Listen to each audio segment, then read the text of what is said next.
வணக்கம். Big topic with Karthik Kumar. Cricket வேர்ல்டில் மிக முக்கியமான விஷயங்கள் அடுத்தடுத்து நடந்திருக்குங்க. இது எல்லாத்தை பற்றி தான் முழுக்க பார்க்க போகிற நிகழ்ச்சிக்குள்ள போகலாம்.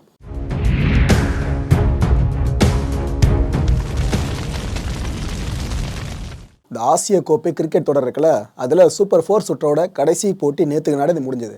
நம்ம இந்தியாவுக்கும் பங்களாதேஷ்க்கும் இடையில மேட்ச் கிட்டத்தட்ட நம்ம கையில் வந்துச்சு. ஆனால் கடைசி நேரத்தில் நம்ம ஆட்கள் கோட்டை விடவே பங்களாதேஷ் ஜெயிச்சிட்டாங்க. ஆனால் நல்ல பர்ஃபார்மன்ஸுங்க பங்களாதேஷ் கிட்டே இருந்து.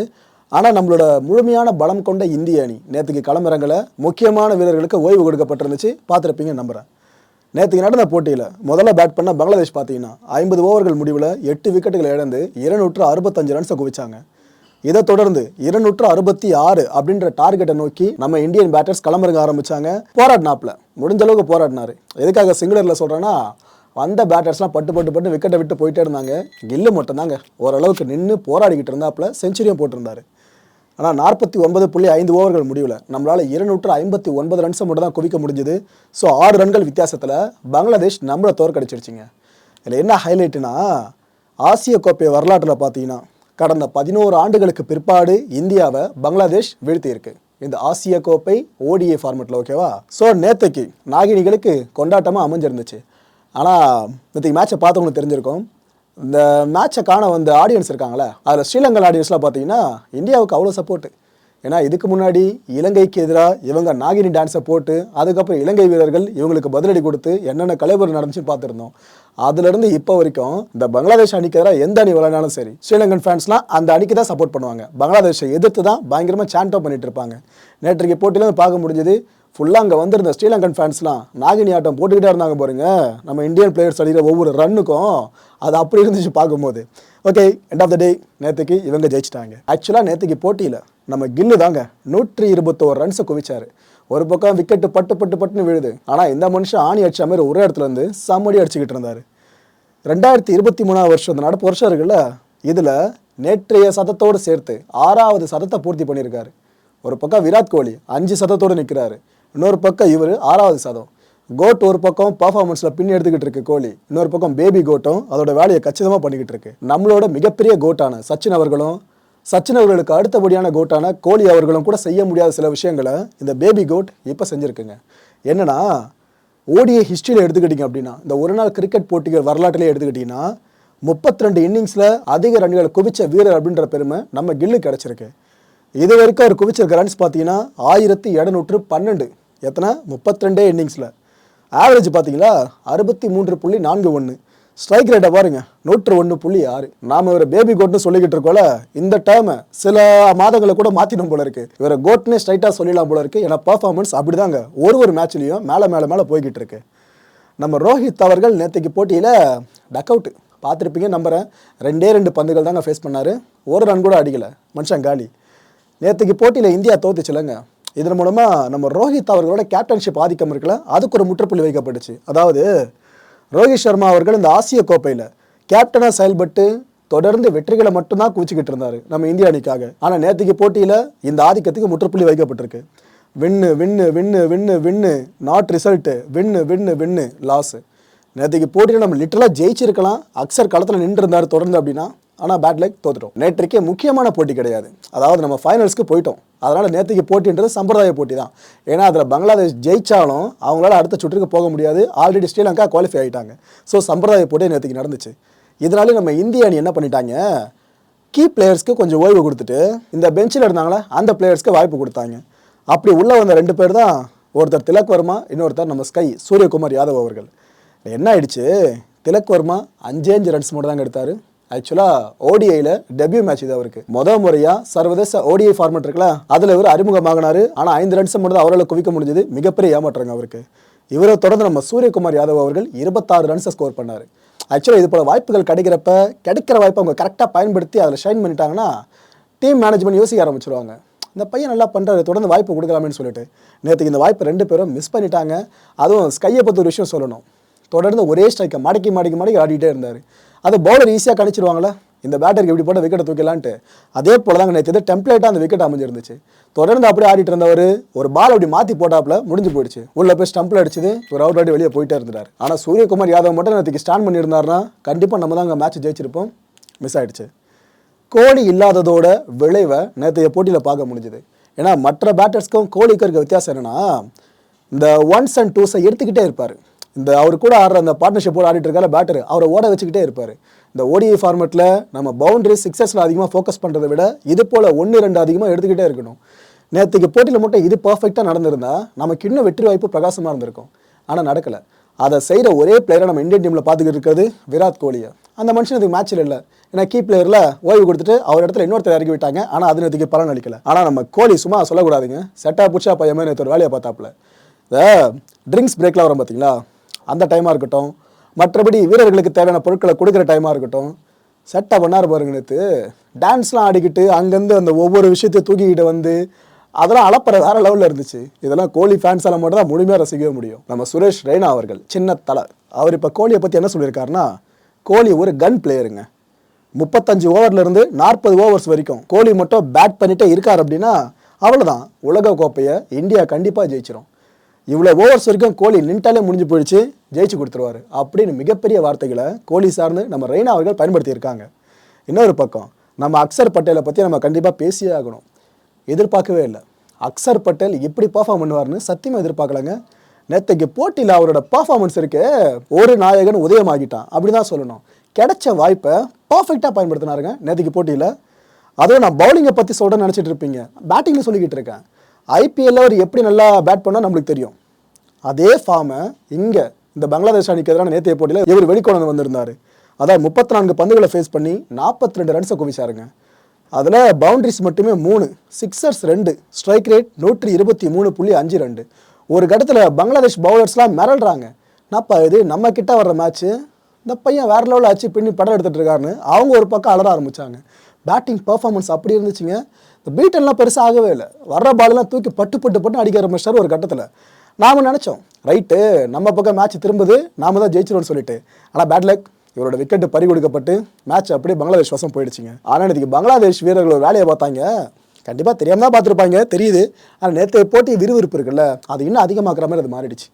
என்ன ஆயிடுச்சு, நம்ம அக்சர் இருக்கார்லங்க, அவருக்கு பட்ட இடத்துல திரும்ப அடிபட ஆரம்பிச்சிடுச்சு. எதாச்செல்லாம் கிடையாது, ஃபீல்டர்ஸ் த்ரோ அடிக்கிறேன் சொல்லிட்டு தூக்கி நம்ம மேலே அடிக்கிறது, அப்புறம் பவுலிங்லேயே பால் மேலே போகிறது, இப்படி அப்படின்னு இதெல்லாம் தொடர்ந்து நடந்துக்கிட்டு இருந்துச்சு. அவருக்கு முதல்ல கையில் அடிப்படுதுங்க பந்து பட்டு, யாருக்கு அக்சர் பட்டேலுக்கு. அதுக்கப்புறம் விரல் அடிப்படுது, ஃபீல்டர் தூக்கி அடிச்சு ஃபீல்டர்ஸ் ஃபீல் பண்ணுறாங்க உடனே, ஐயோ அவர் மேலே அஷ்டமே அப்படின்ட்டு. இதெல்லாம் தொடர்ந்து ஹாம்ஸ்ட்ரிங் இருக்குல்ல, அங்கே ஒரு இன்ஜுரி. இப்படி ஒரே மேட்ச்சில் கையிலையும் விரல்கள்லையும் ஹாம்ஸ்ட்ரிங்லேயும் தொடர்ந்து இன்ஜுரிஸ். ஆனால் இதெல்லாம் பொருட்படுத்தாமல் ஆடினாருங்க. ஒரு கட்டத்தில் அவரால் நடக்க முடியாத சூழலை ஏற்படுது இந்த ஹாம்ஸ்ட்ரிங் பிரச்சனையால். சுற்றி பேண்டேடை கட்டிக்கிட்டு அவர் விளையாடின விதம் இருக்குது பாருங்க, அவ்வளோ சூப்பராக இருந்துச்சு. நல்லா விளையாடிட்டு இருக்க ஒருத்தரை நம்மளால் லீகலாக பவுல் பண்ணி விக்கெட் வீழ்த்த முடியலன்னு சொல்லிட்டு நாகினிக்கல் அந்த வேலையை பார்த்தாங்கன்னு தெரியல. ஏதோ இப்போ சோஷியல் மீடியாவில் பெரிய விவாதமாக போய்கிட்டு இருக்கு. அண்ட் மோரோவர் நம்ம அக்சர் பட்டேல் அவர்கள் இந்த ஆசிய கோப்பை ஃபைனல்ஸில் இருக்க மாட்டாருன்னு தான் தகவல் பெருசாக வெளியே வந்துட்டுருக்கு. ஏன்னா நேற்றைய போட்டியில் அவருக்கு ஏற்பட்ட காயங்கள் சார்ந்து சொல்கிறேன். ஆனால் காயம் மட்டும் ஏற்படணும்னா கண்டிப்பாக ஃபைனல்ஸில் வந்துருப்பாருங்க. ஏன்னா பர்ஃபார்மன்ஸ் நேற்று அப்படி சூப்பராக இருந்துச்சு. இவருடைய இடத்த ஃபில் பண்ண வாய்ப்பு இருக்கிறதா கருதப்படுறவர் நம்ம வாஷிங்டன் சுந்தர் அவர்கள். பார்க்கலாம் உள்ளே வரான ஃபைனல்ஸில். நம்ம இந்தியன் கிரிக்கெட் ரசிகர்களுக்கு ஒரு நல்ல செய்தினே சொல்லலாம். திக்ஷானா இருக்கார்ல, திக்ஷானா இவர் ஃபைனல்ஸில் விளையாட மாட்டாருன்னா இப்போ வரைக்கும் தகவல் வெளியே வந்துட்டு இருக்கு. ஏன்னா சமீபத்தில் பாகிஸ்தான் அணிக்கு எதிராக ஸ்ரீலங்கா விளையாடினால கிட்டத்தட்ட செமிஃபைனல் மாதிரி அந்த மேட்ச் ஜெயிச்சா ஃபைனல்ஸ் அப்படின்ற கட்டத்தில் நடந்துச்சு. அந்த போட்டியில் திக்ஷானா சும்மா சொல்லக்கூடாதுங்க, சூப்பராக பர்ஃபார்ம் பண்ணார். நடக்கவே முடியல லிட்ரலாக அவரால். ஓகேவா, ஃபீல்டிங் பண்ணுறப்ப கீழே விழுந்து இன்ஜுரி ஆகி நடக்கவே முடியல. ஆனால் அந்த காலை வச்சு அப்படி தாங்கி பவுல் பண்ணார், ஃபீல்டிங்கை பர்ஃபெக்டாக பண்ணார் அந்த காலோடு. இதுக்கெல்லாம் மேலே முக்கியமான பார்ட்னர்ஷிப் ஒன்று போய்கிட்டு இருக்கு. பாகிஸ்தான் வீரர்கள் 2 பேர் அடித்து துவச்சிக்கிட்டு இருக்காங்க. ஸ்ரீலங்கா டீமை தோக்கடிக்கிற லெவலுக்கு அவங்க வந்துட்டாங்க. அப்பேற்பட்ட பார்ட்னர்ஷிப்பை பிரிக்க இந்த ஸ்ரீலங்கன் பவுலர்ஸ்லாம் திணறிக்கிட்டு இருக்காங்க. அப்போ தீக்ஷனா அந்த காலோட அந்த வழியோடு வந்து பவுல் பண்ணி அதில் ஒரு எல்பிடபிள்யூ வேறு கேட்பாங்க. ஆனால் இந்த ஸ்ரீலங்கன் டீமோட கேப்டன் இருக்கார்ல, அவருக்கு நம்பிக்கை இருக்காது. இல்லைப்பா மிஸ் ஆயிரும், எதுக்கு ரிவ்யூ யூஸ் பண்ணோம் அப்படின்னு சொல்லி விட்டுட்டு இருப்பாருங்க. ஆக்சுவலாக அது விக்கெட்டு, தீக்ஷனா அவ்வளோ வழியோடு போட்ட அந்த ஓவரில் அந்த பந்தில் விக்கெட்டு கிடச்சிது. பட் அந்த டீம் கேப்டன் மிஸ் பண்ணிட்டாங்க. அதுக்கப்புறமா ஒரு ஓவர் போட்டாருங்க. அதுக்கப்புறம் முடிஞ்சிருச்சு அவரோட ஸ்பெல் எல்லாமே. அதுக்கப்புறம் தான் கிரவுண்ட்லேருந்து வெளியே போகிறாரு, தூக்குறாங்க. 2 பக்கமும் 2 பேர் நின்றுக்கிட்டு தூக்கிட்டு போகிறாங்க. அவ்வளோ பெயினில் அந்த மனுஷன் விளையாடுனதெல்லாம் பார்க்குறப்ப ஒரு நாட்டை ரெப்ரசன்ட் பண்ணி ஒரு பிளேயர் விளையாடுறாரு அப்படின்னா லிட்ரலாக ராணுவ வீரர்களுக்கு சமமானவங்கன்னு இவரோட பர்ஃபார்மன்ஸில் தெளிவாக தெரிஞ்சது. இவர் மட்டும் இல்லை, நிறைய பிளேயர்ஸ் வழியை பொருட்படுத்தாமல் நாட்டுக்காக விளையாடுவாங்களா, அதை பார்க்க முடிஞ்சுதுங்க. இப்போ வெளியே இருக்க தகவல் என்னென்னா கிரேட் 3 ஹாம்ஸ்ட்ரிங் டியர்னு சொல்லியிருக்காங்க. ஸோ இந்த ஒரு பிரச்சனையோடு அவரால் ஃபைனல்ஸில் களமிறங்கவே முடியாதுன்ற சூழல் தான் ஏற்பட்டிருக்கு. ஸோ நாளைக்கு நடக்க போகிற இந்தியா வர்சஸ் ஸ்ரீலங்கா ஃபைனல்ஸ் இருக்குல்ல, ஆசிய கோப்பையில், அந்த மேட்ச்சில் இவர் இருக்க மாட்டார்ன்றது லிட்டரலாக உறுதியாகிருக்கு. இதில் இன்னொரு கொடுமை என்னென்னா, இதே ஸ்ரீலங்கன் டீமில் இருக்க முக்கியமான பவுலர்ஸ்க்கும் இன்ஜுரி பிரச்சனை இப்போ தலையெடுத்திருக்கு. என்ன அந்த கிரிக்கெட் வாரியம் அஃபிஷியலாக அனௌன்ஸ் பண்ணல யாரும் இருக்க போகிறான்னு சொல்லிட்டு வெயிட் பண்ணலாம். ஏன்னா நல்ல ஃபைனல்ஸாக அமையணும்னா ரெண்டு பக்கமும் வெயிட்டான பிளேயர்ஸ் இருக்கணும். நமக்கெல்லாம் விருந்து படைக்கிற மேட்ச் அது அமையணும்னா இது நடந்தே ஆகணும். பார்க்கலாம் என்ன ஆகுதுன்னு சொல்லிட்டு. ஆனால் அந்த பாகிஸ்தான் மேட்ச்லாம் மறக்க முடியாதுங்க. அந்த செமிஃபைனல் நடந்துச்சு சொன்ன மாதிரிங்க, ஸ்ரீலங்கா வர்சஸ் பாகிஸ்தான். ஃபைனல்ஸ் கூட அவ்வளோ விறுவிறுப்பாக இருக்காது போல இருக்குங்க. அப்படி இருந்துச்சு மேட்ச். ஒரு பந்துக்கும் மேட்ச் அப்படியே திரும்பிக்கிட்டே இருக்குது அங்கேயும் இங்கேயும். பாகிஸ்தான் தான் லிட்டரலாக உள்ளே வந்துடுவாங்கன்னு நினச்சோம் ஃபைனல்ஸ்க்கு. இந்தியா பாகிஸ்தான் ஃபைனல்ஸ்லாம் வேறு லெவலில் இருக்கும்னு எதிர்பார்த்தோம். ஆனால் அது நடக்கலை. கடைசி நேரத்தில் சொதப்பல் சின்னதாக நடந்து மேட்ச் அப்படியே ஸ்ரீலங்கா பக்கம் திரும்பிடுச்சு. நான் இப்போ ஸ்ரீலங்கா பற்றி பேசிட்டு இந்த 2 பிளேயர்ஸை காமிச்சிட்டு இருக்கேன்னு கேட்டிங்கன்னா விஷயம் இருக்குது மக்களே. உலகக்கோப்பை கிரிக்கெட் தொடர் நடக்க போகுது. சில நாட்கள் மட்டும்தான் இருக்குது இன்னும். அதுவும் நம்ம இந்தியாவில். இந்த நேரத்தில் இந்த ஆஸ்திரேலியா அணியோட மிக முக்கியமான பிளேயர் இருக்கார்ல, டிராவிஸ் ஹெட், இவருக்கு இடது கையில் எலும்பு முறிவுங்க. ஸோ இவர் இந்த உலகக்கோப்பையில் ஆஸ்திரேலியா அணிக்காக களமிறங்கிறது சந்தேகம் இப்போதைக்கு. இன்னொருத்தர் பார்த்தீங்கன்னா நம்ம New Zealand player dim Saudi. IPL பார்க்குற எல்லாருக்கும் சவுதியை நல்லா தெரியும் நம்புகிறேன். அப்பேற்பட்ட நம்ம சவுதிக்கு வலது கை கட்டை விரல் இருக்குல்ல, அதில் எலும்பு முறிவு. 2 பேருமே அவங்க அணியில் கீ பிளேயர்ஸு. அப்பேற்பட்ட இவங்களுக்கு இப்போ இன்ஜுரின்னு தகவல் வெளியே வந்து இவங்க உலகக்கோப்பையில் களமிறங்க மாட்டாங்கன்ற மாதிரிலாம் பேச ஆரம்பிச்சிருக்காங்க. உலகக்கோப்பைக்கு சில நாட்கள் தான் இருக்குது. 2 பேரும் ரெக்கவர் ஆகி வெளியே வந்தாங்கன்னா ஒவ்வொரு போட்டியும் கண்டிப்பாக சுவாரஸ்யத்துக்கு பஞ்சம் இல்லாமல் அமையுங்க. அதுவும் இந்தியா வேர்ல்டு கப்போட ஃபைனலுக்கு போகிறதுக்கு முன்னாடி நமக்கு இருக்க மிகப்பெரிய அப்டிக்கலு இந்த நியூசிலாந்து டீமு தான். எத்தனை வாட்டி நம்ம கனவுக்கு ஆப்பு வச்சுருப்பாங்க, ஞாபகம் இருக்கும்னு நினைக்கிறேன். மறந்துருக்க மாட்டீங்க நம்புகிறேன். தோனியோட அந்த ரன் அவுட்டெல்லாம் மறந்துருக்கே மாட்டீங்க. மார்டின் கப்தில் எத்தனை பேர் வறுத்தெடுத்தாங்க, மறந்துருக்கே மாட்டீங்க. Okay right. South Africa versus Australia ODI சீரீஸுங்க.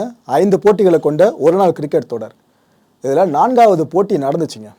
என்ன மேட்ச்ன்றீங்க? ஒரு ஓடிஐ ஃபார்மேட் போட்டியை நீங்கள் T20 பார்த்தா எப்படி இருக்கும்? அப்படி இருந்துச்சு லிட்டரலாக அந்த போட்டி. சவுத் ஆஃப்ரிக்கா என்ன அடிங்க, எதிரில் அடி வாங்கினது யார்? ஆஸ்திரேலியா. அங்கே இருக்கிற ஒரு பவுலர்ஸை கூட சவுத் ஆஃப்ரிக்கன் பேட்டர்ஸ் மதிக்கவே இல்லை. அடி பொலன்னு பொழகுறாங்க. ஆஸ்திரேலியன் ஃபீல்டர்ஸ்னால் உலகத்தரமான ஃபீல்டர்ஸ்னு சொல்லுவோம். ஆனால் அப்பேற்பட்ட ஃபீல்டர்ஸு நேற்று நில குறைஞ்சு போயிட்டாங்க. எல்லாம் கையை கட்டி வாரத்தை பார்த்துக்கிட்டு இருக்காங்க. இங்கே நம்ம கைக்கு பந்து வர மாட்டுது, ஃபுல்லாக பவுண்டரியில் தாண்டி ஓடிக்கிட்டு இருக்குன்னு சொல்லிட்டு. ஆக்சுவலாக இந்த 5 போட்டிகளை கொண்ட ஓடிஐ சீரிஸ் ஆரம்பித்து 4 போட்டிகள் முடிஞ்சிருக்கு. இப்போ வெற்றி நிலவரம் பார்த்தீங்கன்னா 2-2. 2 போட்டிகள் ஆஸ்திரேலியா ஜெயிச்சிருக்கு, 2 போட்டிகளில் சவுத் ஆஃப்ரிக்கா ஜெயிச்சிருக்கு. ஆனால் இதுக்கு முன்னாடி எப்படி இருந்துச்சுன்னா, தென்னாப்பிரிக்காவோட நிலைமை 2 போட்டிகளில் தோத்து, மொதல் 2 போட்டிகளையும் தோத்து ஆஸ்திரேலியா 2-0 முன்னிலையில் இருந்துச்சு. ஆனால் சமீபத்தில் நடந்து முடிஞ்ச 2 ஓடிஐ போட்டிகளில் சவுத் ஆஃப்ரிக்கா தொடர்ந்து ஜெயிச்சு 2-2 சமன்படுத்தி இருக்காங்க. கடைசியாக எஞ்சி இருக்கிறது இன்னும் ஒரே ஒரு போட்டி தான். இப்போ கடைசியாக நடந்து முடிஞ்சது பார்த்தீங்களா, 4வது ஒரு நாள் போட்டி. அதில் ஃபர்ஸ்ட் பேட் பண்ண சவுத் ஆஃப்ரிக்கா 5 விக்கெட்டுகளை இழந்து 416 ரன்ஸு. யோசிச்சு பார்க்க முடியுதா? அப்போ என்ன அடி அடிச்சிருப்பாங்க பாருங்க. அடிச்சிருப்பாங்கன்னு சொல்கிறத விட அடிச்சாரு பாருங்க நம்ம ஹென்ரி கிளாசன். என்ன பர்ஃபார்மன்ஸுங்க, கிளாஸ் எடுத்துட்டாரு ஆஸ்திரேலியன் பவுலர்ஸ்க்கு. எங்கள் பேட்டிங் இப்படி தான் இருக்கும்னு சொல்லிட்டு 174 ரன்ஸு வெறும் 83 பந்துகளில். ஆஸ்திரேலியன் பவுலர்ஸ்க்கு எப்பேற்பட்ட அடி விழுந்திருக்கோம் இப்போ யோசிச்சு பாருங்கள். அதுவும் பவுண்ட்ரிஸ் மட்டுமே 13, சிக்ஸர்ஸ் 13 பவுண்ட்ரிஸு 13 சிக்ஸர்ஸு. ஸ்ட்ரைக் ரேட் பார்த்தீங்கன்னா 209.63. ருத்ரதாண்டவங்க. அப்பேற்பட்ட அணி ஆஸ்திரேலியா. பேசர்ஸ் அப்படி இருக்காங்க அந்த டீமில். அந்த எல்லா பவுலர்ஸையும் பயமுறுத்துற மாதிரி தான் இவரோட பேட்டிங் அமைஞ்சிருந்துச்சு. இல்லை ஹைலைட் என்னென்னா 57 பந்துகள்லேயே சதத்தை கடந்துட்டாரு. அதுக்கப்புறம் அவர் அடித்தது தான் 83 பந்துகளை ஒட்டுமொத்தமாக சேர்த்து 174 அப்படின்ற ரன்ஸ். ஆஸ்திரேலியன்ஸ் இதுக்கப்புறம் இந்த அடியை கண்டிப்பாக மறக்க மாட்டாங்க. அதுவும் கிளாஸனோட பேட்டிங் இருக்குல்ல, ரொம்ப யூனிக்காக இருந்துச்சு. அதாவது ரொம்ப கஷ்டப்பட்டு இழுத்து இந்த காற்று வர மாதிரிலாம் அடிக்குதுன்னு சொல்லுவாங்க பார்த்தீங்கன்னா, அது போல வீசலை. அப்படி எப்படி தூக்கி விட்டுட்டு இருந்தாருங்க. மேட்ச்சை பார்த்துருக்கவங்களும் கண்டிப்பாக கனெக்டாக நம்புகிறேன். பால் வர்றதை பார்த்து அப்படி எப்படி தூக்கி விடுறாரு. ஆனால் அந்த பேட்டோட கரெக்டான அந்த பவர் ஹீட்டிங் பாயிண்ட் இருக்குல்ல, அங்கே அடிக்குது பந்து. அந்த சவுண்டு டொக்குன்னு பாருங்க. அவரோட பேட்டிங் கேட்டுகிட்டே இருக்குது. அந்தளவு பர்ஃபெக்டாக எக்ஸிக்யூட் பண்ணாருங்க. இந்த பேட்டு பால் டச்சை போகுது, பந்து பேட்டில் பட்டதுமே போகுது. ஹைலைட் அவைலபிளாக இருக்கும், கண்டிப்பாக பாருங்கள் இணையதளத்தில். அவ்வளோ சூப்பரான ஒரு பேட்டிங். இந்த மேட்ச்சில் அடி கொடுத்தவரை பற்றி சொல்லிட்டேன், அடி வாங்கினவரை பற்றியும் சொல்லி ஆகணும் இல்லையா? நம்ம ஆடம் ஜாம்பா. சில போட்டிகளில் நம்ம இந்தியன் பேட்டர்ஸை கதிகலங்க வச்சவர் ஜாம்பா, மாற்று கருத்து இல்லாத உண்மை. அப்பேற்பட்ட ஜாம்பாக்கு இந்த போட்டியில் விழுந்த அடி இருக்கு பாருங்க, போடுற பந்து எல்லாத்தையுமே மதிக்காமல் அடிப்பீங்கன்ற மாதிரி தான் மரண காட்டு காட்டிட்டாங்க சவுத் ஆஃப்ரிக்கன் பேட்டர்ஸ்லாம் நம்ம ஜாம்பாவை. இது மூலமாக ஒரு ரெக்கார்டுங்க. அதாவது ஓடிஐயில் ஒரு போட்டியில் அதிக ரன்ஸை கொடுத்த பவுலர்ன்ற ஒரு பெரிய மோசமான ரெக்கார்டும் ஜாம்பா வசம் போயிருக்கு. 10 ஓவர்ஸ் பவுல் பண்ணாருங்க. மெய்டன் ஒன்றுமே கிடையாது. ரன்ஸ் பார்த்தீங்கன்னா 113 ரன்ஸு. 10 ஓவருக்கு 113 ரன்ஸை கொடுத்துருக்காரு. அடித்த ரன்ஸ் இல்லை, கொடுத்த ரன்ஸு. விக்கெட்ஸ்னு பார்த்தீங்கன்னா ஒன்றுமே எடுக்கலை. எக்கானமி 11.30. டாட்ஸ் பார்த்தீங்கன்னா 20 டாட்ஸுங்க. அவர் போட்ட மொத்தம் பந்துகள் பார்த்தீங்கன்னா 60, அதில் 20 டாட்ஸு. அப்போ 40 பந்துகள் நிலைமை யோசிச்சு பாருங்க என்ன அடி விழுந்திருக்குன்ட்டு. பவுண்ட்ரிஸ் பார்த்தீங்கன்னா 8 கொடுத்துருக்காரு. சிக்ஸர்ஸ் 9. பவுண்ட்ரிஸை சிக்ஸர்ஸ் வந்து பீட் பண்ணிடுச்சு. வைடு பார்த்தீங்கன்னா ஒன்று தான். எக்ஸ்ட்ராஸ் பெருசாக கொடுக்கல, ஒன்று தான். பட் ஒட்டு மொத்தமாக கொடுத்த ரன்ஸை பார்த்தீங்கன்னா 113. 10 ஓவர்ஸ்க்கு 417 ரன்ஸ் எடுக்கணும் அப்படின்ற டார்கெட் செட் பண்ணப்பட்டு ஒரு டீம் பேட் பண்ண வராங்கன்னா எப்படி இருக்கும்? ஆனால் ஆஸ்திரேலியன்ஸையும் சும்மா சொல்லக்கூடாதுங்க. ட்ரை பண்ணாங்க. அதில் ஒரு பிளேயரை பற்றி குறிப்பிட்டு சொல்லி ஆகணும். நம்ம அலெக்ஸ் கேரி இருக்கார்ல, அந்த பிளேயருங்க. 77 பந்துகளில் 99 ரன்ஸு. ஒரு ரன் அடிச்சிருந்தாருன்னா செஞ்சுரிங்க. அது பார்க்கும்போது நம்மளுக்கே பரிதாபமாக இருக்கும். ஆஹா, இவ்வளோ தூரம் கஷ்டப்பட்டு விளையாட ஒரு பேட்டர் ஒரு ரன் அடிக்க முடியலன்னு சொல்லிட்டு ஒரு ரனில் செஞ்சுரியை மிஸ் பண்ணவர் தான் நம்ம கேரி அவர்கள். ஆஸ்திரேலியா அணி எவ்வளவோ ட்ரை பண்ணி பார்த்துச்சு. ஆனால் 34.5 ஓவர்களில் அவங்களால 252 ரன்ஸை மட்டும் தான் குவிக்க முடிஞ்சது. அதுக்கப்புறம் ஆடுறதுக்கு அவங்ககிட்ட பேட்டர்ஸே கிடையாது. சவுத் ஆப்பிரிக்கன் டீம் 164 ரன்கள் வித்தியாசத்தில் அபார வெற்றி. கம்பேக்னா அது இப்படி இருக்கணுங்க. சவுத் ஆப்பிரிக்கா மீண்டும் எழுந்திருக்காங்க பார்த்தீங்களா, அதை சொல்கிறேன். ரைட்டு. இதுக்கு மத்தியில் நம்ம சவுத் ஆப்பிரிக்கா அணியோட முன்னாள் கிரிக்கெட் ஜாம்பவானான ஏபிடி வில்லியர்ஸ் அவர்கள் ஒரு விஷயத்தை ஓப்பன் அப் பண்ணியிருக்காரு. இது யாருக்கு சந்தோஷத்தை கொடுக்குமோ இல்லையோ, தோனி அவர்கள் ரசிகர்கள் இருப்பீங்களா, உங்களுக்கு தனி சந்தோஷத்தை கொடுக்கும். என்ன சொல்லியிருக்கா, அப்படி பெஸ்ட்டு ஃபினிஷர் யார் இந்த உலகத்திலேயே அப்படின்ற கேள்வி அடிக்கடி கேட்கப்பட்டு அது எங்கள் பத்தில் விவாதமாக மாறி நிற்குது. நான் தான் பெஸ்ட்டு ஃபினிஷர்னு சொல்லிட்டு எனக்காக பல பேரும் பேசுகிறாங்க. இல்லை தோனி தான் பெஸ்ட்டு ஃபினிஷர்னு சொல்லிட்டு அவருக்காக பல பேரும் பேசுகிறாங்க. உண்மையை உடைக்க வேண்டிய நேரம் வந்துருச்சு. இந்த பஞ்சாயத்துக்கு நான் இப்போயே முடிவு கட்டுறேன்னு சொல்லிட்டு என்னை பொறுத்த வரைக்கும் எப்போவுமே பெஸ்ட்டு ஃபினிஷர் எம்எஸ் தோனி தானு இந்த கோட்டை பற்றி சொல்லியிருக்குங்க. ஒரு மனுஷன் விளையாடிட்டு இருக்கும் போதும் அவரை பற்றி ஃபுல்லாக பாசிட்டிவான செய்திகள், விளையாடி முடித்து ஓய்வு அறிவித்த பிற்பாடு சர்வதேச கிரிக்கெட் அரங்கிலிருந்து அப்பவும் பாசிட்டிவான செய்திகள். இதெல்லாம் ஒரு சிலருக்கு மட்டும்தான் வாய்க்கிற நல்ல விஷயம் இந்த மனுஷனுக்கு வாய்ச்சிருக்கு. என் அன்பார்ந்த கிரிக்கெட் ரசிகர்களே, இந்த கான்டென்ட்டை பொறுத்த வரைக்கும் சிந்திக்க வேண்டிய விஷயம்னு எதுவும் இல்லை. என் மனசில் ஒரு வினா இருக்குது. அந்த வினாவுக்கான பதிலை உங்களால் கணிக்க முடிஞ்சால் அந்த கணிப்பை கீழே கமெண்ட் லீவ் பண்ணுங்கள். பழிக்குதான் பார்க்கலாம். அதாவது நாளைக்கு ஆசிய கோப்பை கிரிக்கெட் தொடரில் ஃபைனல்ஸ் நடக்க போகுது. நம்ம இந்தியாவுக்கும் ஸ்ரீலங்காவுக்கும் இடையில. இது வரைக்கும் இந்த ஆசிய கோப்பை ஃபைனல்ஸில் எந்த ஒரு இந்தியன் பிளேயரும் செஞ்சுரி பதிவு பண்ணதே கிடையாது. ஆனால் நம்ம டீம் இப்போ இருக்க ஃபார்மில் இந்த ஒரு விஷயம் நாளைக்கு நடக்கும்னு நம்புகிறேன். அதாவது நாளைக்கு ஒரு செஞ்சுரியாவது நம்ம இந்தியன் பிளேயர் ஒருத்தராவது அடிப்பார்னு சொல்லிட்டு என் கணிப்பில் பார்த்தீங்கன்னா நம்ம ரோஹித் அவர்கள், ஏன்னா தலைவர் எப்போ ஃபார்மில் வருவார்னு தெரியாது, வந்துட்டா அது தீபாவளி தான். ரோஹித் அவர்கள், KL ராகுல் அவர்கள், விராட் கோலி அவர்கள், நம்ம பேபி கோட் கில் அவர்கள், இந்த 4 பேருக்கு வாய்ப்பு இருக்கிறதா நான் நம்புகிறேன். இவங்கள தாண்டி வேறு யாருக்குன்னா வாய்ப்பு இருக்குது நீங்கள் நினச்சிங்கன்னா அது நீங்கள் கமெண்ட்டாக போடலாம். இல்லை அந்த 4 பேரில் ஒருத்தர் தானா அதையும் நீங்கள் கமெண்ட்டாக போடலாம். யாருக்கு தெரியும், 2-3 பேர் செஞ்சு வச்சிட்டாங்கன்னா பேராசை தான், அச்சா நல்லாயிருக்கும். பார்க்கலாங்க. இது வரைக்கும் நம்ம ஃபைனல்ஸில் ஏஷியா கப் ஃபைனல்ஸில் எந்த செஞ்சுரியும் பதிவு பண்ணல. நாளைக்கு என்ன நடக்க போகுதுன்னு பொறுத்திருந்து பார்க்கலாம். அடுத்த நிகழ்ச்சியை சந்திக்கலாம். நன்றி, வணக்கம்.